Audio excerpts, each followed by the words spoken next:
Bonjour tout le monde, j'espère que vous allez bien.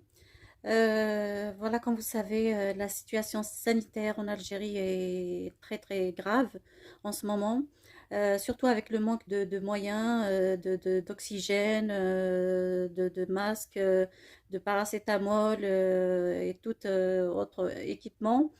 Grâce à la générosité et des gens, que ce soit là-bas ou la diaspora algérienne dans le monde entier, notamment la France, le Canada, les États-Unis, le Brésil, etc. Grâce à tous ces dons, la situation semble s'améliorer. Et tant mieux. Nous souhaitons un prompt rétablissement pour nos malades.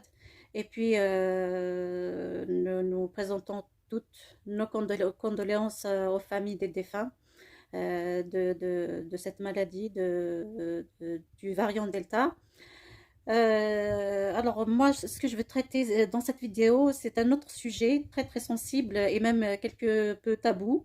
En fait, c'est vrai qu'on parle des malades, ils sont prioritaires, tout ça, il faut s'en occuper, bien sûr. Mais ceux qui ne sont pas malades, c'est-à-dire ils sont, je dirais, malades moralement, ceux qui sont perdus, qui ont perdu leurs proches, ils ne se sentent pas bien, ils sont vraiment malades, ils suffoquent, pas par maladie, mais par chagrin, disons ça comme ça. Ou bien tout simplement comment dire, ceux qui ont peur d'attraper la maladie, ou bien même ceux qui sont seuls et qui se retrouvent seuls chez eux parce qu'il faut être confiné. Tous ces gens-là sont livrés à eux-mêmes, ils n'ont pas d'aide. Moi, j'appelle l'État algérien, j'appelle les maires des communes euh, à ouvrir ce qu'on appelle des centres médico-psychologiques, c'est-à-dire des centres où il y aura des praticiens, des psychologues, des psychiatres, voire même des sophrologues euh, pour ces gens-là. Et franchement, c'est une bonne initiative parce que le bien-être de chacun, c'est l'affaire de tous. Ces gens-là, même si cette maladie recule, cette épidémie recule, ils vont rester marqués par cette période et peut-être leur état va s'aggraver.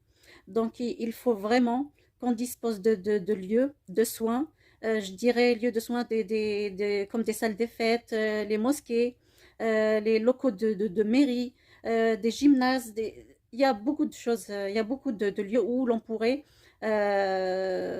soigner ces gens-là.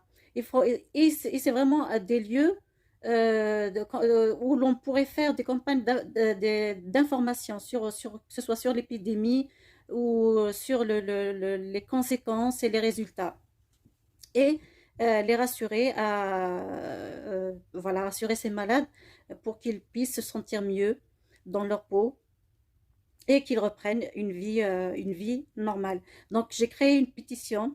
Je la partagerai sur Facebook et je vous prie, je vous invite à signer cette pétition pour que ce message arrive à nos gouvernants là-bas en Algérie, aux maires des communes. C'est-à-dire, il faut aller parler aux maires aussi. C'est à eux d'agir sur le terrain, euh, de savoir que c'est vraiment une question sensible. Il faut vraiment aider les gens. Le bien-être et puis le bien-être. Si on n'est pas bien moralement, physiquement aussi, on ne le sera pas. Le corps ne suivra pas. Voilà. Je vous prie de signer cette pétition et ensemble, on pourra faire quelque chose, je l'espère. Merci à tous et puis à la prochaine.